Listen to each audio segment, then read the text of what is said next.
नमस्कार। आज हम छायावादी काव्य धारा में पंत का स्थान इस विषय पर बात करेंगे।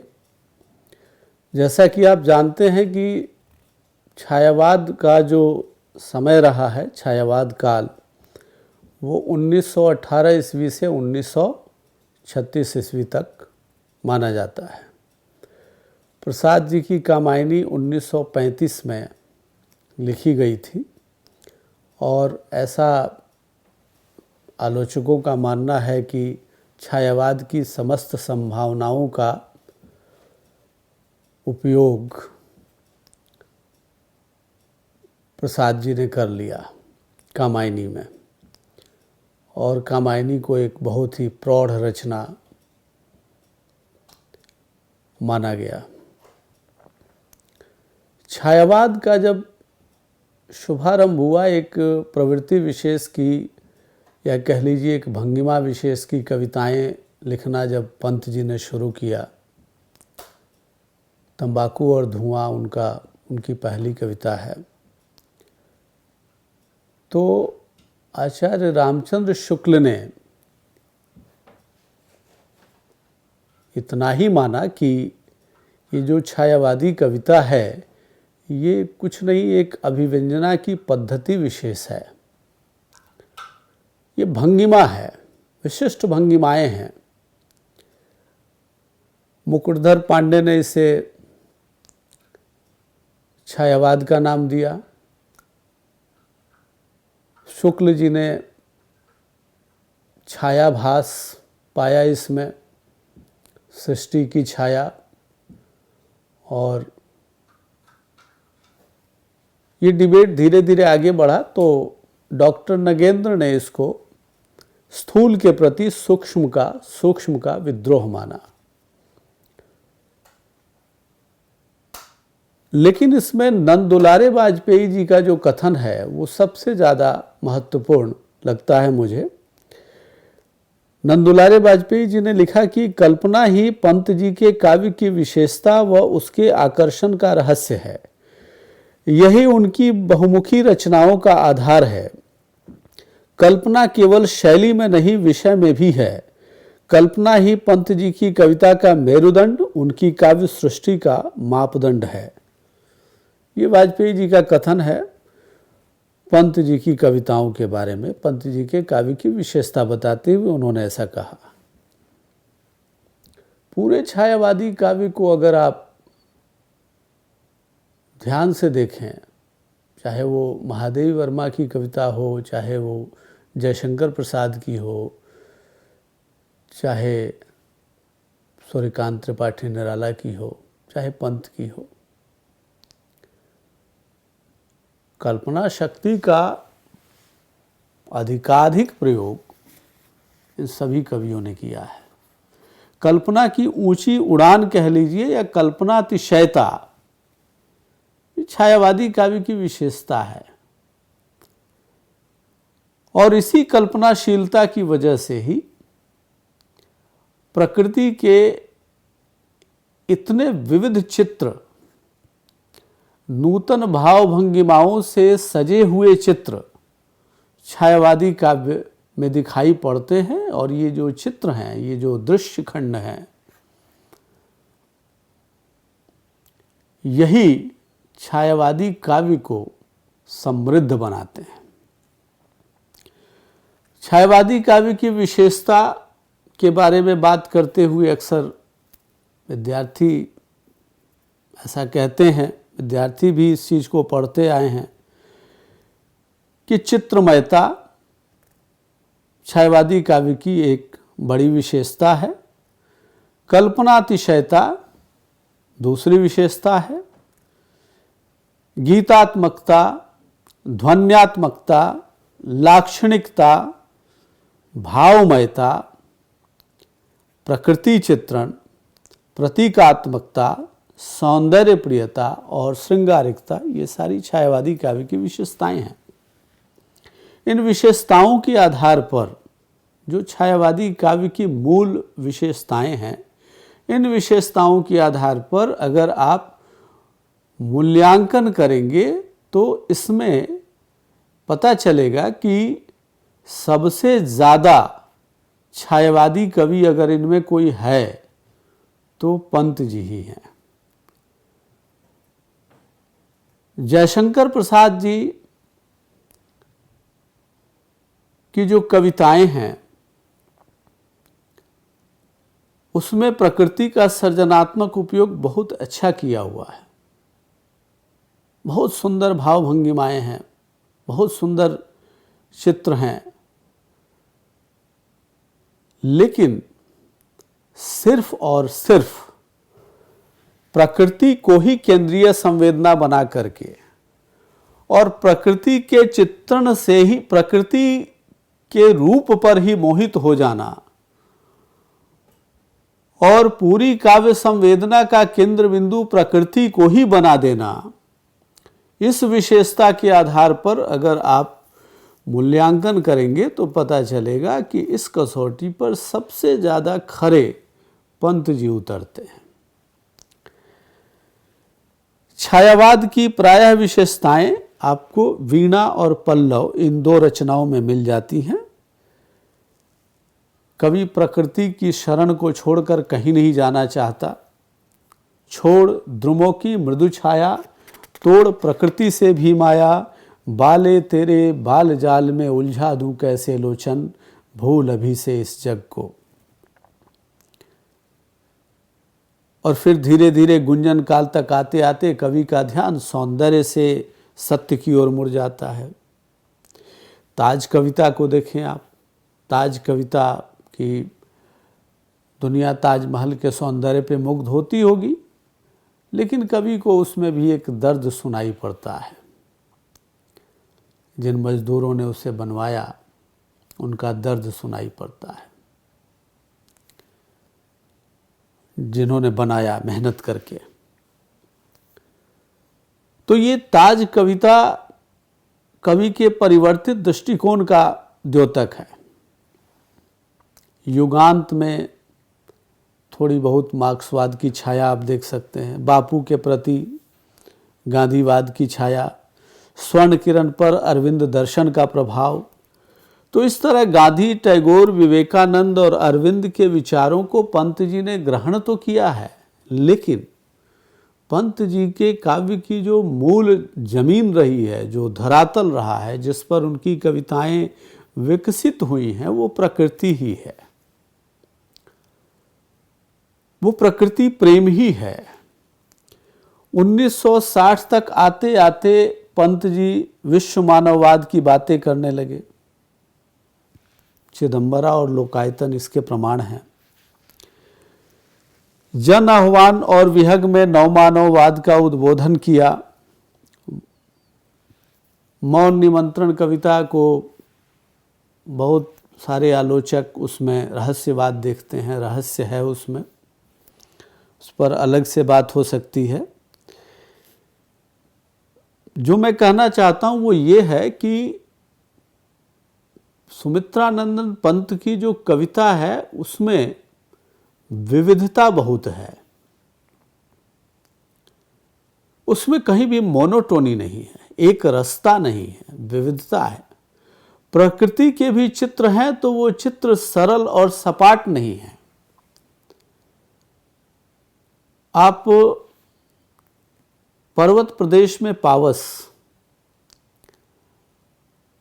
और नौका विहार, सिर्फ इन दो कविताओं को पढ़ें तो पता चल जाएगा कि सौंदर्य के कितने वर्तुल, ऋजु वक्र रूप अगर कहीं देखने को मिल सकते हैं तो पंत की कविता में ही है। प्राकृतिक सौंदर्य के वर्तुल रूप, संश्लिष्ट रूप को जैसे उन्होंने चित्रित किया है वो पूरे हिंदी साहित्य में दुर्लभ है।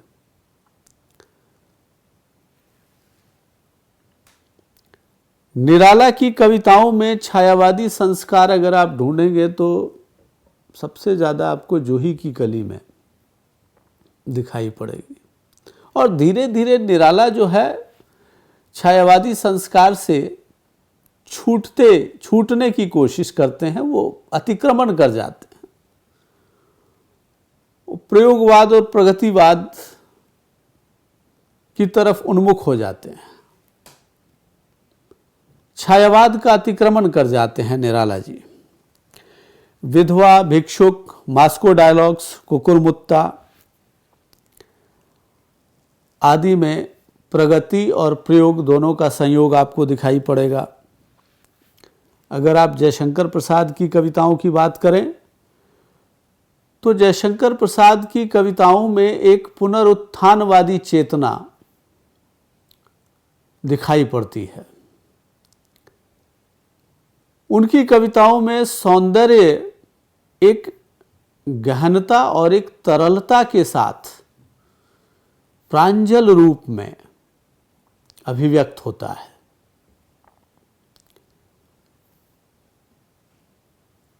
लेकिन कुल मिलाके ये जितने कवि हैं छायावाद के, इनका सौंदर्य बोध लगभग एक सा है। पार्थक्य के बिंदु, अलगाव के बिंदु सिर्फ ये हैं कि उसी दृश्य को, उसी प्राकृतिक चित्र को एक कवि अपने तई एक अलग भंगिमा में प्रस्तुत करता है, दूसरा कवि अपनी भंगिमा में प्रस्तुत करता है। तो ये भाव भंगिमाओं में भी अंतर है सारे कवियों में। बादल, जो पंत ने बादल का रूप बनाया, वही बादल का रूप निराला की बादल कविता में नहीं है। और उषा सुनहरे तीर बरसती, जयलक्ष्मी सी उदित हुई, उधर पराजित काल रात्रि भी जल में अंतर्निहित हुई। यह जो चित्र है, ठीक ऐसा ही सूर्योदय पंत की प्रथम रश्मि कविता में नहीं है, अंतर है। तो ये चार छायावादी कवियों के रचना की जो प्रविधि है उसमें भी अंतर है, लेकिन जमीन एक ही है, धरातल एक ही है छायावाद की। और छायावाद की जो मूल प्रवृत्तियां हैं उसके आधार पर अगर आप देखेंगे, प्रसाद जी में रोमानियत, प्रगाढ़ रोमानियत है। प्रसाद जी में परिष्कार बहुत है, परिमार्जन बहुत है। पंत जी की कविता बिल्कुल जैसे जड़ी हुई है। महादेवी जी में गीतात्मकता प्रबल है, रहस्यात्मकता भी है, श्रृंगार भी है, वेदना है, करुणा है। अगर पंत जी की कविता को देखेंगे तो इसमें संवेदना और शिल्प का बड़ा अद्भुत संतुलन और उसका विकास पंत जी की विशेषता है।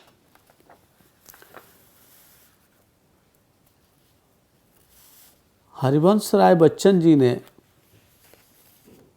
पंत जी के बारे में लिखा है, जब सदियां बीत जाएंगी और हिंदी एकता की भाषा होगी, तब यह सहज स्पष्ट होगा कि राष्ट्रभाषा का यह कवि सचमुच उस युग राष्ट्र का जनचारण था जिसने गांधी, टैगोर और अरविंद जैसे प्रतिभाओं को जन्म दिया। ये इतनी बड़ी बात जो है वो पंत जी के बारे में बच्चन जी कहते हैं। बातों पे मैं नहीं जाता, लेकिन हाँ, पूरे छायावादी काव्य में जब आप ज़्यादा नहीं, आप विद्यार्थी अगर जयशंकर प्रसाद की प्रतिनिधि रचनाएं पढ़ें, कामायनी पढ़ें, आंसू पढ़ें, लहर, निराला की प्रतिनिधि रचनाएं पढ़ें, जूही की कली पढ़ें, सरोज स्मृति पढ़ें, राम की शक्ति पूजा पढ़ें, तुलसीदास,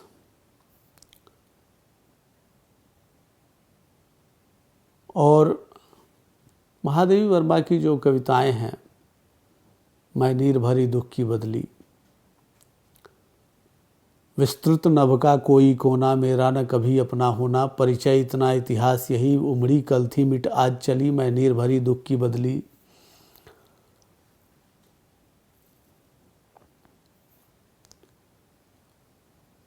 और मैं फूलों में रोती वे बालारुण में मुस्काते, मैं पथ में बिछ जाती हूँ वे सौरभ में उड़ जाते, सौरभ बन उड़ जाते। तो प्राकृतिक उपादानों का, प्राकृतिक प्रतीकों का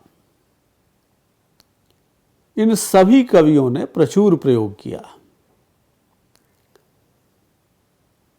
और छायावाद की, इसीलिए आप देखेंगे कि छायावाद की जितनी सारी विशेषताएं हैं उसमें दो विशेषताएं केंद्र में है। एक विशेषता है छायावादी कवियों का प्रकृति के प्रति गहरा लगाव। वो प्रकृति में, कई बार काव्य शास्त्रीय भाषा में हम कहते हैं प्रकृति पर मानवीय भावों का आरोप, मानवीकरण अलंकार। आप पढ़ के देखिए कविता, मानवीय भावों का आरोप नहीं है। मानवीय भाव प्रकृतिमय हो गए हैं और प्रकृति मानवमय हो गई है। दोनों के बीच का अंतर ही मिट गया है। कब कवि प्रकृति से मानवीय भावों पर चला जा रहा है और कब मानवीय भावों से प्रकृति पे आ रहा है, ये पता करना मुश्किल है।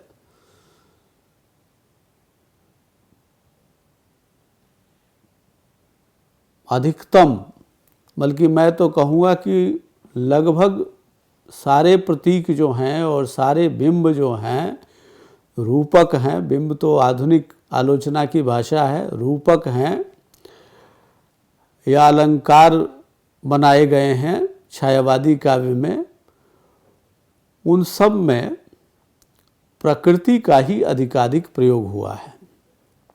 इसलिए संवेदना के धरातल पर देखें तो पूरी सृष्टि और पूरी प्रकृति के साथ कवि की संवेदना जुड़ती है।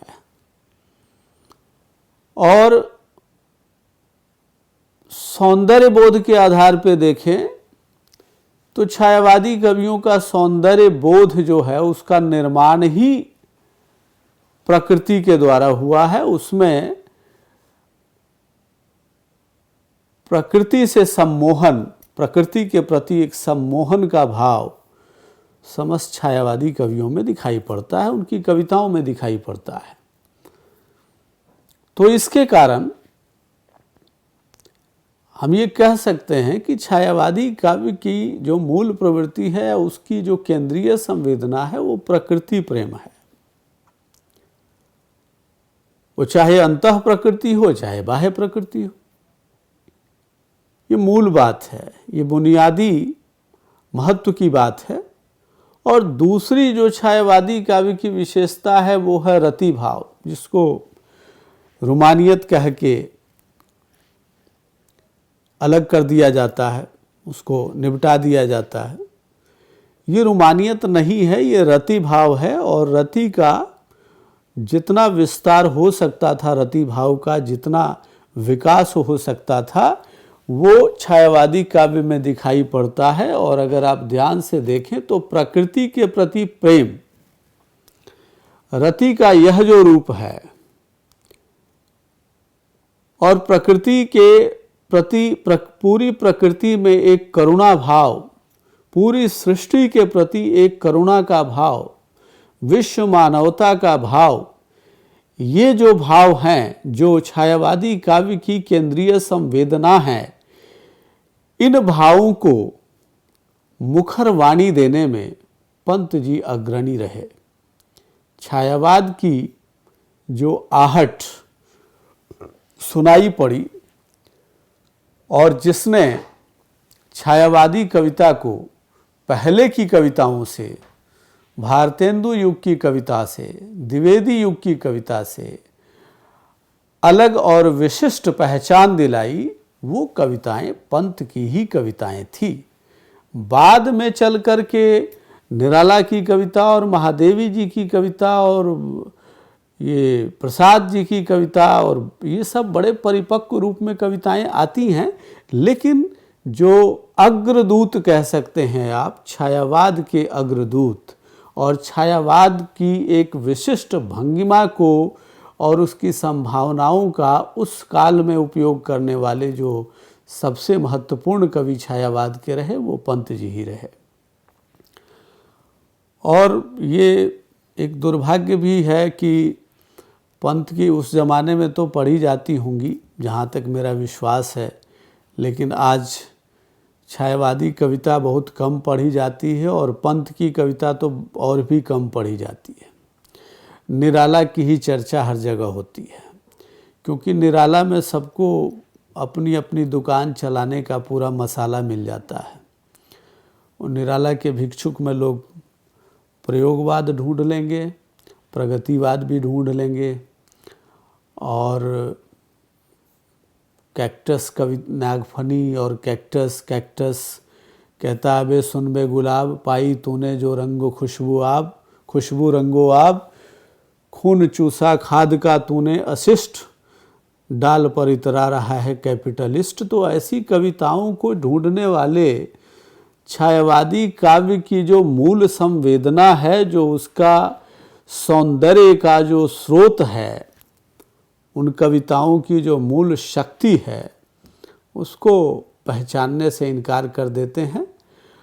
छायावादी काव्य की मूल शक्ति और मूल चेतना या कह लीजिए केंद्रीय संवेदना अगर कहीं है तो रति भाव है, स्वच्छंदता का भाव है, और स्वच्छंदता का ही एक रूप है प्रकृति प्रेम, वो है। और इन दोनों प्रवृत्तियों के आधार पर, छायावाद की इन दोनों विशिष्ट प्रवृत्तियों के आधार पर अगर आप पंत जी का मूल्यांकन करेंगे तो यही सिद्ध होगा कि पंत जी छायावाद के बाकी तीन कवियों की तुलना में सबसे ज़्यादा छायावादी कवि थे।